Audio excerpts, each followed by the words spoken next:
ভালোবাসা দিয়ে গড়ে তুলেছেন তিনি হলেন সবার প্রিয় বি ক্যাবিনেট সেন্টার বিভূতিদা। এবং তারপরে জানাই আমাদের প্রিয় ইলেকট্রিশিয়ান গৌতম দাকে।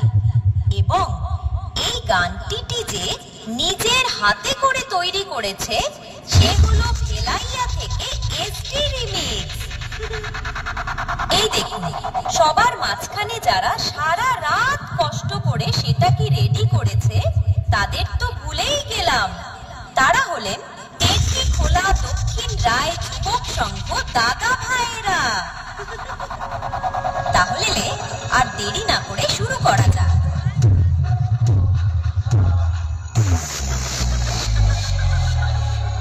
তেতলি খোলা দক্ষিণ রায় যুবক সংঘ এসডি রিমিক্স ভেলাইয়া সে।